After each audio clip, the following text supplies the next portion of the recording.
행한 대로 갚으심이니이다. 아멘. 믿음으로 사는 사람은 흔들릴 때가 있지만 크게 흔들리지 않고 그 반석 위에 서게 된다고 말씀하고 있습니다. 하나님이 나의 반석, 나의 구원, 나의 요새이심을 우리가 고백하며 나가길 원합니다. 흔들리지 않기 위해서 우리가 해야 될 것이 있는데요. 우리의 영혼이 하나님 앞에 잠잠히 머무는 것입니다. 정말 두렵고 떨리는 일이 있을 때는 우리의 마음이 흔들리고 영혼까지 흔들릴 때가 있습니다. 그때마다 우리가 그 하나님을 붙잡고 흔들리지 않기를 원합니다. 우리의 마음을 지키고 눈을 지키고 우리의 발걸음을 지키는 것이 흔들리지 않는 길을 가는 모습이라고 믿습니다. 오늘 보면 두 번에 걸쳐서 나의 영혼이 잠잠히 하나님을 바라는도다 라고 고백하고 있습니다.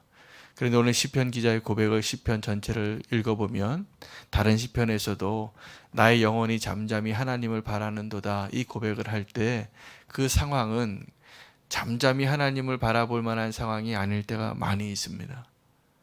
주변에 나를 해치는 사람이 무너지는 담과 같이 나를 막 죽이려고 몰려오고 고함치고 흔들고 멱살을 잡고 칼이 나를 향하고 그럴 때 다윗이 그 위기의 때를 어떻게 극복했냐면 그 영혼이 잠잠히 하나님을 바라보았다는 것입니다. 놀라운 일입니다. 우리가 흔들리지 않는 근거는 하나님 앞에 우리가 잠잠히 하나님을 바라볼 수 있으면 우리가 안 흔들립니다. 조금 흔들릴 수는 있지만 오늘 보면 크게 흔들리지 아니하리니 이렇게 말하고 있습니다. 오뚜기 인형에 이렇게 동그랗게 바닥에 보면 모래주머니가 있습니다. 그 모래주머니가 그 오뚜기를 이렇게 넘어뜨려도 다시 복원시키는 힘을 그 아주 낮은 곳에 바탕에 그 인형의 가장 바닥에 그 모래주머니가 있을 때 그 인형을 흔들고 넘어뜨려도 다시 일어날 수 있는 것처럼 우리의 믿음이 그 저변에 하나님을 향한 온전한 그 반석 위에 우리가 서 있게 되면 오뚜기 인형처럼 다시 일어서게 될 것입니다. 그래서 잠잠히 내 영혼이 잠잠히 하나님을 바라보는 시간 그것을 놓치면 안 됩니다. 우리가 그래서 새벽 기도 시간에도 우리가 이렇게 크게 기도하지는 않지만 하나님 앞에 잠잠히 내 영혼이 주님을 바라볼 수 있는 시간을 이 시간을 놓치지 않으시길 축복합니다. 그러면 그 시간들 통하여서 바람이 불고 원수가 나를 쓰러뜨리려고 할지라도 다시 분명히 일어날 것이라 믿습니다. 우리는 흔들리는 것을 경험할 때가 있습니다. 오늘도 이 본문에 보면 흔들리지 않는 것이 아니라 크게 흔들리지 않는다고 하는 것입니다.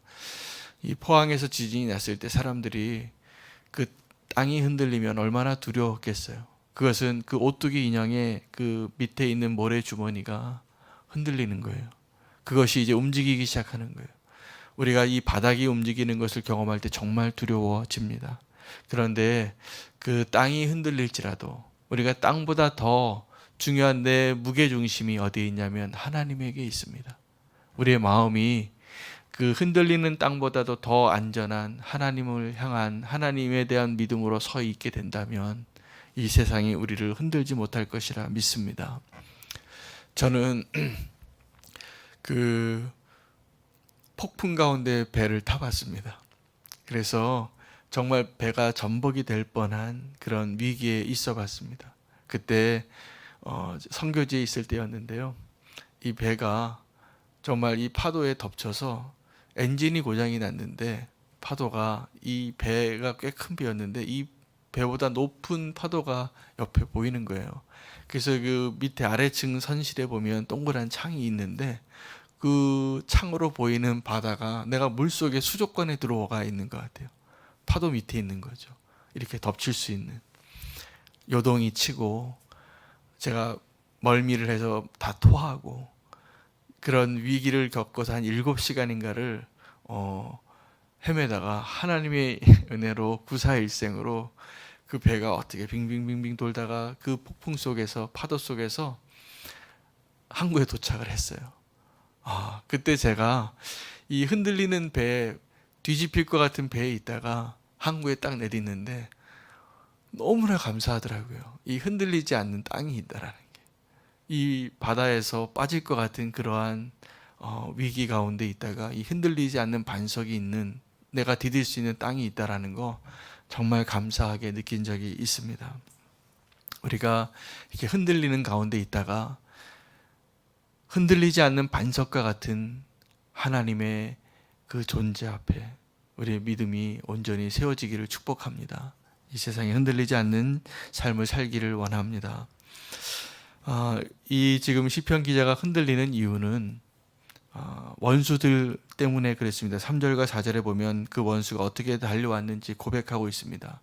넘어지는 담과 흔들리는 울타리 같이 나를 죽이려고 너희가 일제히 공격하기를 언제까지 하려느냐. 그러니까 아주 넘어지는 담이 어떻게 넘어지겠어요? 그냥 와르르 넘어지는 거죠. 흔들리는 담이 어떻게 됐냐면 내가 이제 흔들리고 있는데 그냥 건드려만 줘도, 건드리기만 해도 넘어질 것 같은 그런 담인데 원수가 그 담을 무너뜨리는 거예요. 무방비 상태에 있는. 그렇게 원수들이 나를 공격하고 있다라는 것이죠. 그리고 그들은 높은 곳에서 떨어뜨리기만 꾀하고 거짓을 즐겨 하는데 입으로는 축복하는데 속으로는 저주하는 자들이 있는 겁니다. 그러니까 지금 이 시편 기자에게는 대놓고 나를 공격하는 원수도 있고 나에게 아주 가까이 있는데 나에게 축복의 말을 하는 사람이에요. 친구 같아요. 그런데 그 사람이 비수를 품고 있다는 것을 알게 된 거예요. 얼마나 허망하고 얼마나 두렵겠습니까? 나에게 가까이 있는 자가 나에게 그렇게 하고 있다는 것을 알게 됐을 때,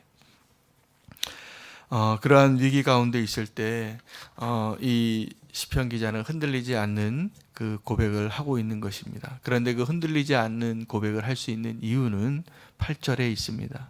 하나님 앞에 나의 마음을 토해내는 것입니다. 오늘도 우리가 이 새벽 기도에 오늘 두 가지 종류의 기도를 하시면 좋겠어요. 하나는 잠잠히 나의 영혼이 하나님을 바라보는 기도 하시길 원하고, 또 하나는 하나님께 내 마음을 토해내는 기도 하시기를 축복합니다. 그것이 나의 모든 두려움을 이길 수 있는 힘이 될 것이라 믿습니다. 목회하다 보면 제가 감당할 수 없는 이야기를 들을 때가 있어요. 어떤 성도님들이 상담을 하시는데 목사님 기도해 주세요라고 말씀을 하시는데 너무나 힘든 상황을 지내고 계시는 거예요. 제가 상상이 안 되는 어려움이에요. 저 같으면 그런 상황에서 주님 앞에 나와서 기도하지 못하겠는데 그러한 과정을 다 견뎌내시고 주님을 붙잡고 계시는 성도님들이 계시더라고요. 그럴 때는 제가 별로 할 게 없어요. 그냥 함께 손잡고 우는 것밖에 없더라고요. 지난 화요일에 우리 교회 이제 전도팀이 전도를 했는데 한 권사님께서 지난주죠. 그 지난주에 한 분을 남자분이에요. 여자 권사님이 남자분을 전도하셨어요. 근데 만나기로 하셨다는 거예요. 그래서 권사님, 그러면 모르는 여자분이 이렇게 모르는 남자분을 단둘이 딴 데서 만나시면 위험할 수도 있으니 교회로 데려오세요. 모셔왔어요. 그래서 두 분이 한 조로 나가셨다가 그분을 모셔왔어요. 그래서 잠깐 만난, 이분이 시간이 없으실 때 다시 일하러 나가셔야 되기 때문에 10분이 있대요. 교회 왔는데 제가 이제 만날 10분이 있는데 그 남자분에게 보니까 이전에 교회를 다녀보신 분이더라고요. 어머니가 기도하셨던 분이더라고요. 그래서 이 권사님이 전도할 때 어머니가 저기 미국에 계시는데 항상 나보고 교회 좀 나가라 그랬는데 안 나갔대요. 그런데 누가 와서 나한테 교회 가자는 사람이 없었다는 겁니다. 그래서 이 권사님이 교회 가자고 하니까, 여기 가까운 데 교회 있다고 하니까 한번 가겠다고 하신 거예요. 그래서 만났어요. 그 자리에서 만났는데 그 남자분에게 이름을 물어보니까 자기 성함을 말씀해 주세요. 그래서 뭐뭐뭐씨 기도 제목이 있으면 말씀해 주세요. 제가 함께 기도해 드리겠습니다. 그런데 이분이 회개의 기도의 제목을 나누시는 거예요. 자기 인생에 여태까지 오랜 동안 누구에게도 얘기하지 않았던 자기 가족 얘기를 하세요. 사연이 많으시더라고요. 그 얘기를 듣는데 제 마음에 하나님이 지금 이분을 바라보시는 마음이 느껴지는 거예요. 이분이 얼마나 힘든 세월을 그동안 보내셨을까.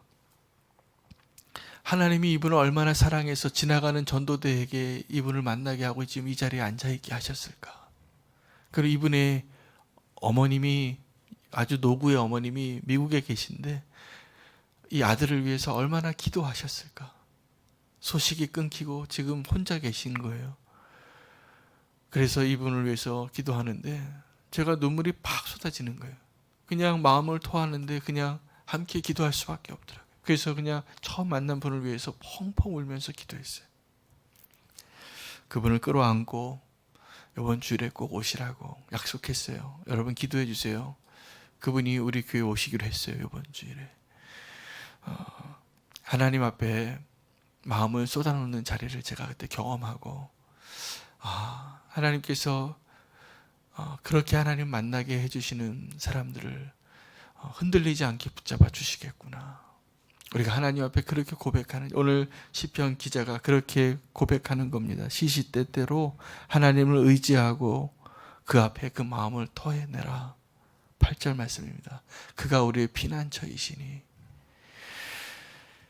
9절에는 또 이렇게 말씀하고 있습니다.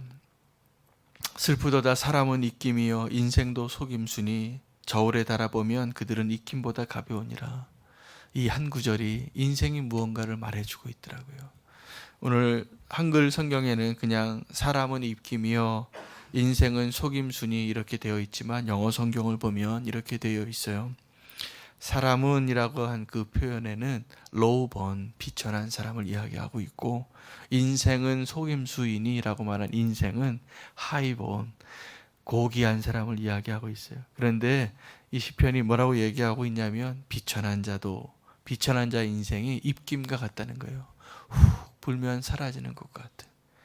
고귀한 사람은 대단한 것 같지만, VIP 같지만 거짓말 같은 인생이에요. 헛된 인생이에요. 그리고 그 인생들을 다 저울에 달아보면 입김보다 가벼운 우리가 그런 인생이로다라고 말하고 있는 것입니다. 하나님 앞에 우리의 인생이 어떤 존재냐 하면 입김 같은, 한 번 내쉬는 숨과 같이 잠깐 있다가 없어지는 존재입니다. 하나님 앞에서. 우리가 그걸 깨달으면 흔들릴 이유도 없고, 그러한 인생임에도 불구하고 하나님께서 우리를 붙잡아주고 계신다는 것이 믿어지면 어떠한 환난과 요동치는 일이 있어도 흔들릴 일이 없습니다. 하나님 우리와 함께 하시기 때문에 그렇습니다. 오늘 이 한 절 보면서 제가 인생을 좀 묵상해 봤어요. 세상에는 VIP가 있는데, 고귀한 인생이 있는데, 그리고 우리도 그러한 인생 살기를 원하는데, 하나님 보시기에 진정한 VIP는 누구일까? 고귀한 인생은 누구일까? 우리가 보기에 비천한 모습으로 보이는 사람들이 하나님이 주목하는 사람들입니다. 그래서 교회는 그러한 분들을 세상이 바라보는 눈으로 바라보면 안 됩니다. 왜냐하면 주님께서 이 땅에 오실 때 뭐라고 말씀하셨냐면, 마지막에 천국에서 주님과 믿는 자들과의 대화, 또 주님과 믿지 않는 자들과의 대화에 보면 주님이 어떠한 모습으로 이 땅에 오셨는지가 묘사되어져 있는데, 어떠한 모습으로 오시냐면 아픈 사람으로, 배고픈 사람으로, 감옥에 갇혀 있는 사람으로 오셨다는 거예요. 그래서 하나님을 믿는 자들에게는 이렇게 말씀하시는 거예요.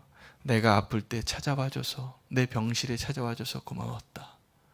내가 배고플 때 나에게 떡 한 개 건네줘서 참 고마웠다. 내가 감옥에 있을 때 나를 찾아와서 위로해줘서 참 고마웠다 라고 말씀하셨다는 거예요. 그렇게 말씀하실 거라는 거예요. 언제? 우리가 천국에 갔을 때. 그런데 그 천국에 마지막에 우리가 죽고 나서 하나님 보게 될 때 믿지 않는 사람들에게는 이렇게 말씀하시는 겁니다. 내가 배고플 때, 내가 아플 때, 내가 옥에 갇혔을 때 너희는 한 번도 나를 찾아봐 본 적이 없도다. 그래서 이제 너희는 저 심판받는 자리에 가게 될 것이다. 교회는 그곳에 있는 아픈 자의 자리에, 배고픈 자의 자리에, 감옥에 갇혀있는 자의 자리에 있는 연약한 자를 찾아가는 자가 되어야 하는 것입니다. 오늘 우리가 그런 그리스도의 몸을 이루고 그런 교회가 되게 해달라고 기도하기를 원합니다. 우리 가운데 높은 자들을 향하여서 아부하는 자가 아니라 낮은 자를 향하여 사랑의 손을 내밀 수 있는 교회 되기를 저도 소망합니다. 그러한 성도님 되시길 원합니다. 그 자리가 예수님 만나는 자리이기 때문에 그렇습니다. 인생에 낮고 높은 곳이 있지만 우리가 연약한 자, 힘이 없는 자, 가난한 자, 소외된 자를 향하여 우리의 마음을 쏟고 함께 울고 함께 기뻐할 수 있는 저와 여러분 되시길 축복합니다. 우리 기도하겠습니다. 오늘 나의 영혼이 잠잠히 하나님을 바라볼 수 있게 해주시옵소서. 흔들리지 않게 해주시옵소서. 나의 반석이 되어 주시옵소서. 원수가 나를 벽을 무너뜨리는 자와 같이 달려올지라도 흔들리지 않고 든든히 서게 해 주시옵소서. 나의 믿음을 지켜 주시옵소서. 주의 이름 부르고 기도하기를 원합니다. 주여, 하나님, 오늘 이 시간에 우리의 믿음이 흔들리지 않기를 원합니다. 나의 영혼이 잠잠히 하나님을 바라볼 수 있게 우리 믿음의 눈을 열어주시고 나의 영적인 눈을 열어주시길 원합니다. 하나님, 내 마음의 중심에 흔들리지 아니하는 오뚜기와 같이 내 마음의 반석이 주님 앞에 서기를 원합니다. 하나님, 나의 반석이 되어주시고 나의 요새가 되어주시고 나의 피난처가 되어주시옵소서. 원수가 나를 무너뜨리려 하고 내 마음에 요동치는 파도가 있을지라도 두려워하지 아니하고 주님 앞에 나아가기를 원합니다. 주님, 원수가 나를 흔들지만 내가 흔들리지 아니하는 자 되기를 원합니다. 내가 주님과 함께하기 때문입니다. 그 믿음을 우리에게 허락하여 주시옵소서. 주님, 그렇습니다. 하나님, 정말 이 세상을 바라보면 또 내 마음에 요동치는 여러 가지 소리들을 들어보면 흔들릴 일이 너무나 많이 있습니다. 그러나 우리가 믿음 안에 서서 흔들리지 않고 주님 앞에 서기를 원합니다. 주님, 함께하여 주시옵소서. 흔들리지 않는 믿음으로 주님을 바라보게 하여 주시옵소서. 내 영혼이 잠잠히 오늘 이 시간 이 자리에서 주님 바라보기를 갈망합니다. 주님 바라볼 수 있게 해주시옵소서. 예수님의 이름으로 기도합니다. 아멘. 오늘 한 번 더 기도할 것은 주님 앞에 내 마음을 토로하며 기도하는 주의 백성 되게 하여 주시옵소서. 주님, 내가 이렇게 힘듭니다. 주님, 내가 이렇게 마음이 아픕니다. 주님, 이렇게 눈물 나는 일이 있습니다. 주님 앞에 고백할 때 주님께서 우리를 위로하시고 붙잡아 주실 것이라 믿습니다. 오늘 주님 앞에 우리의 마음을 쏟아놓으며 기도하게 해주시옵소서. 주의 이름 부르고 기도하겠습니다. 주여, 하나님, 오늘 우리의 마음을 주님 앞에 쏟아놓으며 기도하기를 원합니다. 하나님, 누구에게도 말 못할 사연이 제 안에 있습니다. 내 마음이 상하고 하나님, 속상한 일이 있습니다. 정말 마음을 쏟아낼 곳이 없습니다. 오늘 이 자리에 주님 앞에 쏟아내오니 하나님, 주님, 나의 연약한 마음, 나의 마음 안에 있는 모든 고민들, 번민들, 잠 못 이루는 그 모든 일들을 주님 앞에 고백하기를 원합니다. 하나님, 나에게 참된 평강을 주시옵시고 주님 앞에 내 마음을 다 쏟아놓고 주님의 품 안에 잠기기를 원합니다. 주의 날개로 우리를 덮어주시길 원합니다. 주님, 위로하여 주시길 원합니다. 주님, 우리를 붙잡아 주시기를 원합니다. 주님, 다시 한번 일어날 수 있는 힘을 주시옵소서. 주님, 바람 부는 그 풍랑 앞에 흔들리는 촛불과 같이 우리가 서 있을 때가 너무나 많이 있습니다. 우리의 마음이 흔들리지만 주님께서 그 촛불을 끄지 아니하시고 주님, 흔들리는 갈대와 같이 연약하지만 주님께서 우리를 붙잡아 주실 것이라 믿습니다. 하나님, 이 시간에 주님 앞에 내 마음을 토로하고 쏟아놓기를 원하오니 주님, 우리를 붙잡아 주시고 주님이 안아주시길 원합니다. 주의 날개로 덮어주시길 원합니다. 바위 틈 위에 우리를 숨겨주시길 원합니다. 주님, 도와주시옵소서. 우리의 인생이 입김과 같습니다. 우리의 인생이 신기루와 같이 훅 불면 없어지는 그러한 존재입니다. 주님, 그러한 연약한 존재이오니 주님이 붙잡아 주시길 원합니다. 주님, 도와주시옵소서. 예수 그리스도 이름으로 기도합니다. 하나님, 감사합니다.